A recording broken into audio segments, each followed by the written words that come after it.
pretty in the day. Oh no! No! Oh no! Wake up. He's not sleeping. Hey. Found this upstairs. Decorated a little bit for her. The box, that's what set her off. Can I see her?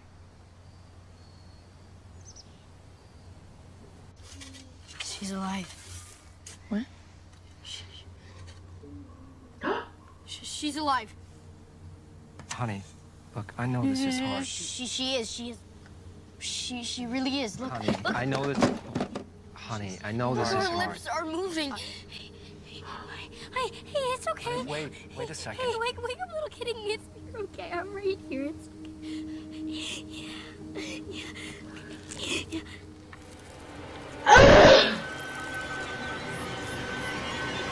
Oh my god. Oh my god. Pause. I would be scarred for life if that happened to me. Scarred for fucking life.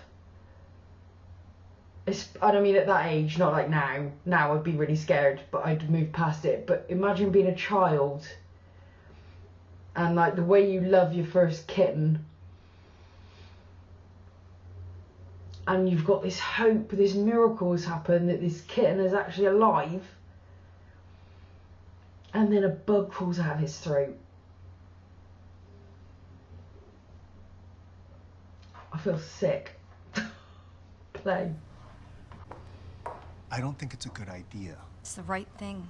Why not send her to Carlisle? This They'll is do a great stupid. job I there. think it's a bad idea too. Honey, let someone else do it. You need to focus on you. She's my sister. I'm hosting her funeral. That's that. What about the little one? One with the eyes? We found it a new home.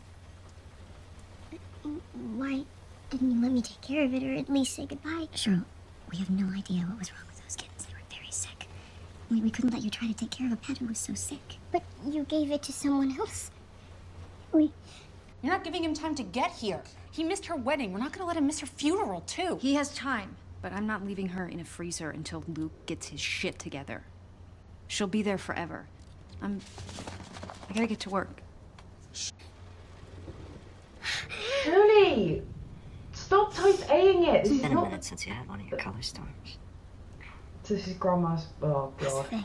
What the fuck is There's no happening color now? at all. I don't want to. Why is everyone forcing this kid to grieve in a way he doesn't want to grieve? This is a good thing. You're a good boy. You can do Cool. this. Am I the only one mildly pissed off with this? Like, if the boy doesn't want to look at his dead grandma's body, just let him be. Kids grieve distinctly, like they really, really grieve, but they grieve in a different way to adults. So let the boy grieve in his own way. Play. I'll go with you. Shirley. It's gonna be okay, Shirley. I'm gonna go. No. Is everything okay? Is this the guy that she saw sitting She's with the just a drink? little scared, I think. No, that's okay. Here, come with me. Thought so. And there's restorative work I've got to do. Sure. She was in that house for hours. The blood pooled, insects, and her injuries. In the time it will take me to explain to you what to do with her, I could just do it myself. So I'm doing her myself. This is insane. What went wrong with Nell? I'm doing it, Kevin. I'm gonna fix her. Are there going to be bugs crawling out of Nell now? Because I don't want to see bugs crawling out of Nell's face.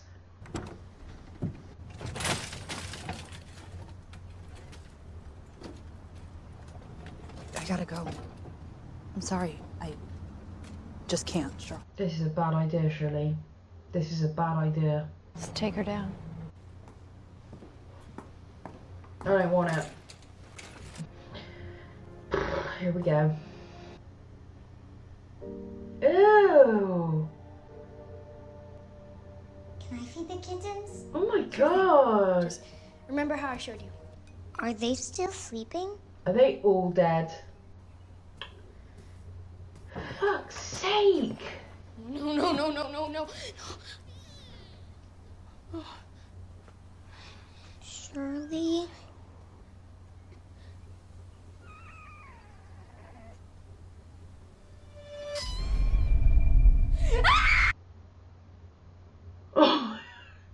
Steve, do you know what I'm doing right now?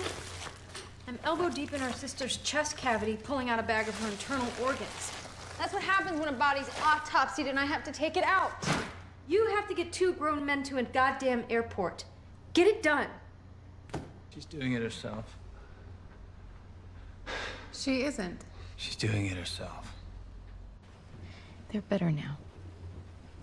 They're where they're supposed to be. What about the little one? We found it a new home. I don't think they did. We couldn't let you try to take care of a pet who was so sick. But you gave it to someone else. I don't believe you. Sure. Just tell me. Just Why would you give away the last one, the only one left? Just quiet. Oh dear. It's not fair! It's not fair! Stop it! It's been a minute since you had one of your color storms. There was no color at all. It was pitch black. It's never come that fast before. First migraine in what, a year? And it happens at the worst possible moment. I wish I'd been part of that conversation. Would you have said different? Probably not. Just say the kitten died.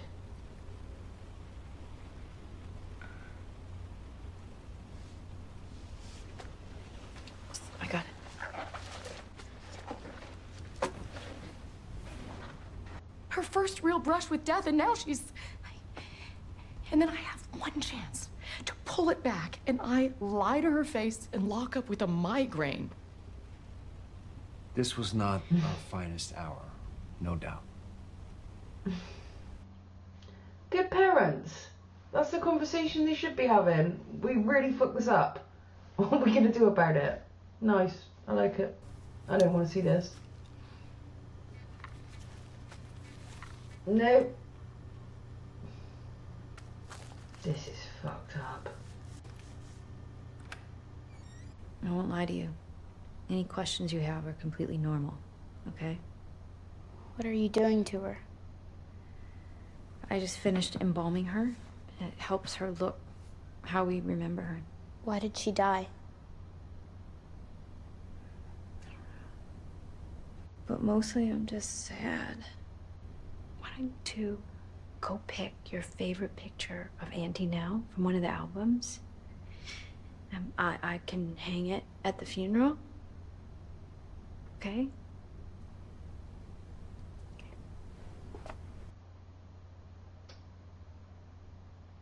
That was amazing.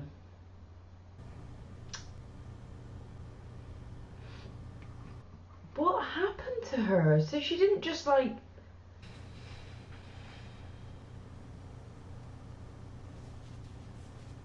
She wasn't maladjusted from the beginning is what I'm saying. Clearly she seemed to have...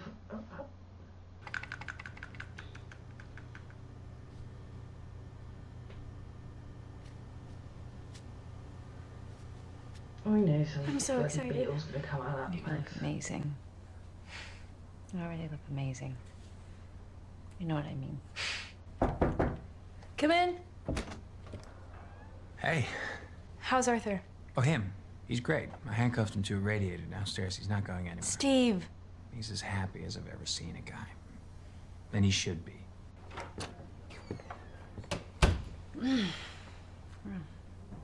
How lucky for us, a famous author at your wedding. You promised. Let it go, Shirley.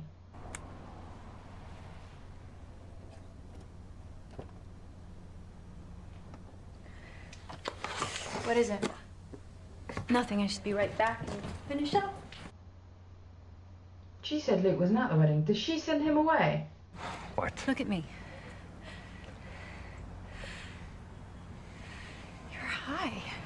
Today's about Nell. Yeah. Do you get that? This is her day. You're not smearing shit all over her day, Luke. Karen. You're not. I'm... Here's 100. You can shoot up the rest. I don't care. This is the last I ever give you. No more loans, no more treatment centers, nothing. The store's closed. I'm done.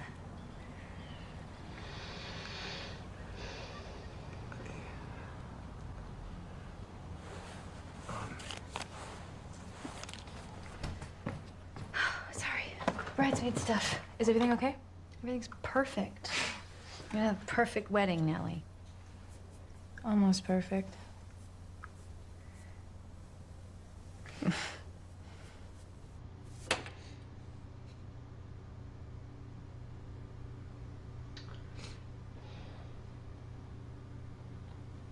I'm sorry. I knew it. I fucking knew it.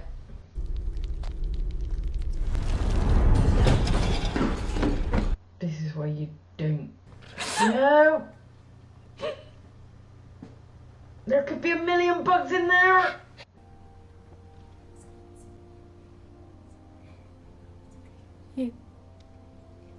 You fixed her. No, that's what I do. Okay. Wow. She does good work.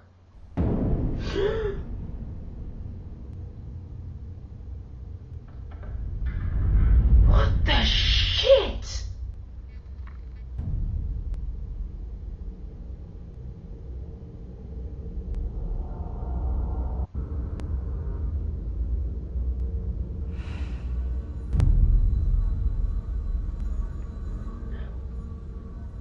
We don't take boxes from dead people. Fuck off. That is pretty dark.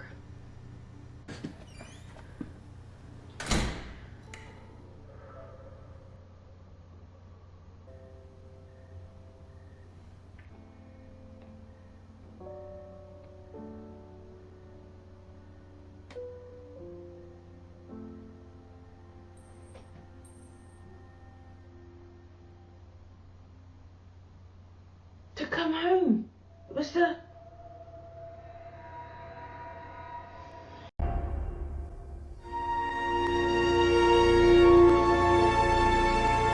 Jesus Christ. That went really fast. Really fast. Anyway, lovely episode. I thought that was great. Really fascinating to see another side of Hill House. By day, it's stunning. But like the Dudleys were saying, the Dudleys don't stay around after dark. So I'm thinking the Dudleys know more than they're letting on about this house. Anyway, let's go back. Let's sort out the timeline. So in the current timeline, we have the Cranes attempting to bury Nell, and also this open casket for the grandma of the clients of Shirley. And how this resonates with the past is that Shirley has been on the journey that that boy has been on. His grandma, her mother, she didn't want to walk up and see her mother in the coffin, but the funeral director of that place had made her look exactly as she looked normally. She just looked like she was asleep. And he took her hand, he put her up, and she said, "You fixed her." Which was, I guess, where she realised that's what she wanted to do, was she wanted to fix people. So we start off, Stephen is trying to tell Shirley Nell is dead, and Shirley's like, fuck off. She's having none of it, basically. We find out clearly the dad did not communicate very effectively after their mum had died, but as I think we're starting to understand, he kind of couldn't, because he didn't want to lie, and the truth seems to be beyond both endurance and believability. Like, it could be so horrific that it could break them, but also they could just not believe him. And it sounds like they kind of wrote the dad off. There seems to be a lot of anger at the dad, and I still don't know if that's going to be justified or not, because he just seems like a pretty, a decent dad at this point.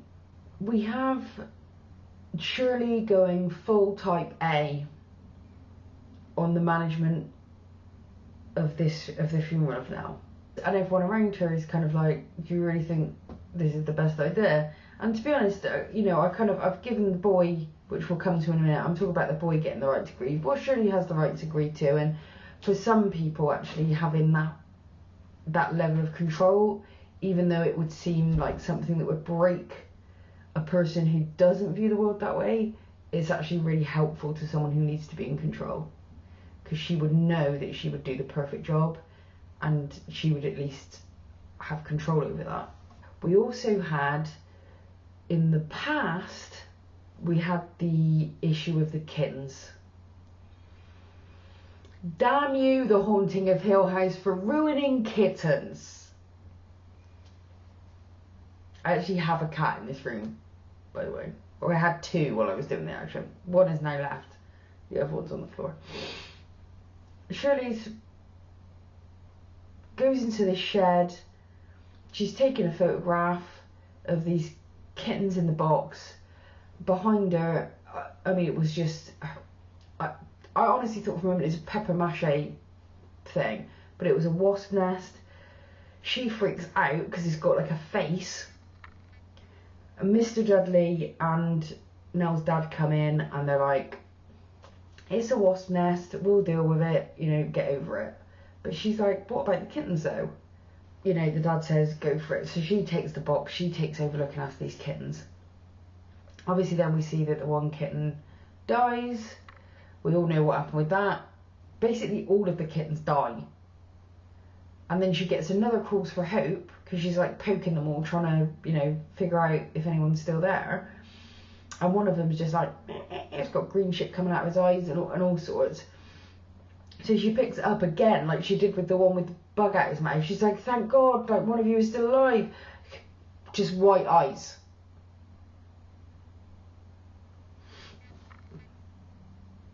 So, not good, really. Shirley has had a lot of death in a very short period of time. I really felt for her. I was like, God, this would really fuck you up. This would fuck a kid up. Either of those would fuck a kid up. She had two. And I don't know how long, probably like 24 hours. And this is not long after the walls have been banging and bloody growling's going on. So Shirley is like traumatised already, and her mum's about to pop her clogs as well. So, these kids are tough. You see how they're all a little bit maladjusted later on. But anyway, there's that. So what we now know is that the mum was suffering migraines. She'd been suffering them a year before, now she's getting them back, she thinks. But when she was having migraines, there were colours. Now they're dark. I honestly thought that was like her breaking down. We were about to see her act really crazy, but she wasn't crazy at all. She just had a migraine, and then she felt really bad about it because of the timing. Now we still don't know what happened to Nell. It wasn't obvious from the body, at least. I don't understand how she looked so decayed, because wasn't it like the night she died that they found out that she died? So yeah, that looked worse than I'd anticipated it looking, but Shirley was on the job, fixed her up good. But while she was fixing her up, we have the flashback to Nell's wedding. Like, this is like the mum all over again. You have this version of Nell which we've seen so far, which is batshit crazy, like clearly really troubled. And I just assumed that that was Nell's trajectory from the jump. You know, this happy little kid, the stuff happened with the mum, and then she just went off the rails. But clearly not, because she was together when Luke was going into recovery for the first time. She was getting married and looking really happy. Obviously, you never know from a photograph but to all intents and purposes, for all we know, she seems pretty stable and happy then. So what happened? What happened between that wedding day and now? I really want to know. Like, it's fascinating to me. Like, what the fuck is going on? Because Luke has clearly been troubled for longer. He was already in recovery, you know, and had failed his first recovery by the point of Nell's wedding. But Nell's wedding is after the book is published. Because Shirley's mad at Stephen. So this is not an enormous amount of time, I don't think, between the events that we're seeing at the wedding and now. Interesting. I want to know what I wish they were giving us like years. So something goes pretty catastrophically wrong for Nell in a fairly short time frame, which is exactly the same as appears to have happened with her mum, where she's gone from a really loving mum. I mean, that conversation that she had with the parents had when they almost got in a row because they were like tempted to blame each other for, you know, they're both feeling guilty, they're both feeling like this is something that's going to harm Shirley, and they could easily have devolved into a really big row, but actually they both said what was there without completely losing their shit. And then they got to, we're feeling guilty because we really fucked this up. I thought that was fantastic. And that's the kind of conversation, you know, a deeply troubled person doesn't have. So I'm intrigued, like, what goes so wrong? We didn't get a whole lot of Stephen. He tried to tell Shirley, she was having none of it. We saw him in flashbacks. You know, nothing much doing. Luke, however, we saw a little more of. So obviously he's been in and out of recovery several times. The family have spent a lot of money on it. But as anyone knows who's been within 10 miles of anyone trying to deal with addiction, it is horrific. It's very hard for a person to move into full recovery. Like, it's really, really difficult, and they will let people down, they will betray, all of this stuff will happen, and I think it's really just almost impossible, I think, as a person to generate that faith that the person will ever recover when you've seen them go through that many cycles. So I do have sympathy to that. But also, that's nowhere near the destruction that is happening to the person who is the addict. You know, imagine finding yourself in a situation where there was nothing or anyone that you were more loyal to than your addiction. That you find it impossible. So you're constantly hurting people and letting people down and making promises to yourself and other people that you then can't keep. So you just keep feeling less and less powerful. Her just beggars belief that people even manage to survive. But that's the cycle he's in. Of course, there's no way on earth that Shirley would understand this, because Shirley is like, her whole thing is about control and composure. I think it could look to her like Luke is allowing this to happen,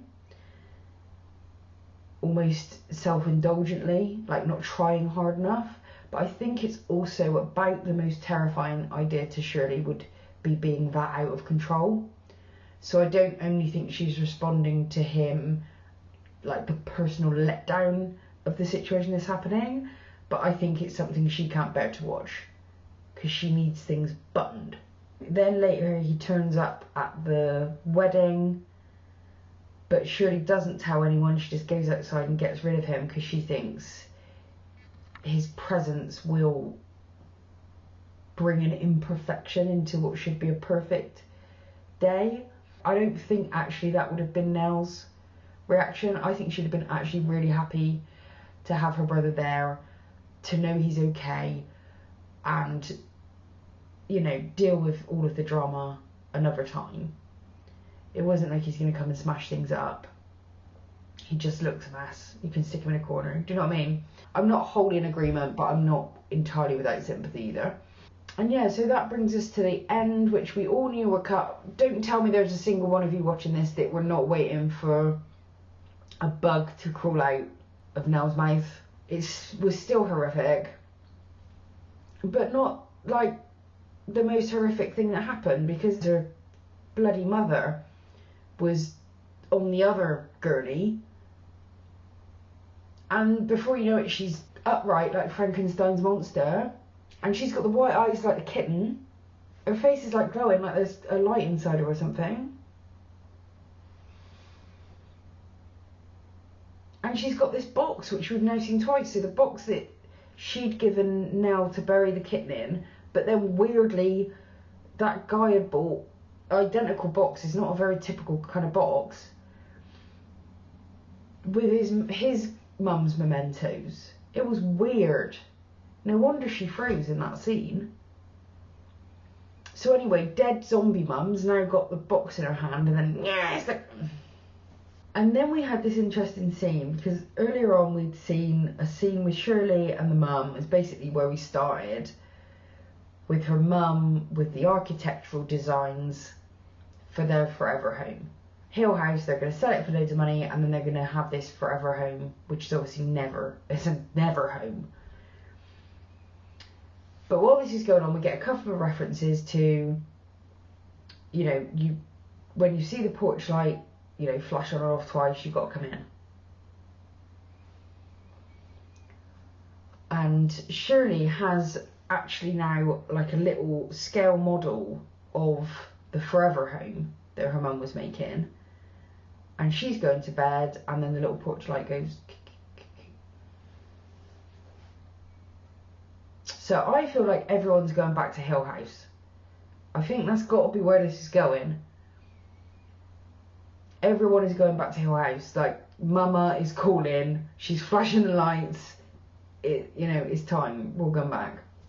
And there's the only other thing I haven't mentioned was that Luke saw that little girl. Remember? It seems like the people who see ghosts go mad. I'm now very concerned that in this episode, Shirley has seen at least 2 ghosts, because she saw the chap from The Thing, the funeral director from the past, and she saw her mum. So is Shirley next? Who's next? That was a fantastic episode. I cannot wait for the next episode. I'm really, really enjoying this story. It's a proper scary ghost story. I like it. There's the odd jump, but it's not, to me, it's not the jumps that are the big deal of why this is scary. Like, what's scary about this is the human story more than the ghosts. What is driving these people bonkers? People are dying, they're addicted, they're losing their minds. Why? What is going on? Why can't Theo touch anything? I want all the answers. So for now, I'm gonna head off, but so glad I chose to react to this. So glad. Thank you everyone who recommended it in the comment section. I really appreciate you steering me towards this show. I would never have thought about it on my own. So a big, huge script tonight, thank you. And until the next time, bye bye.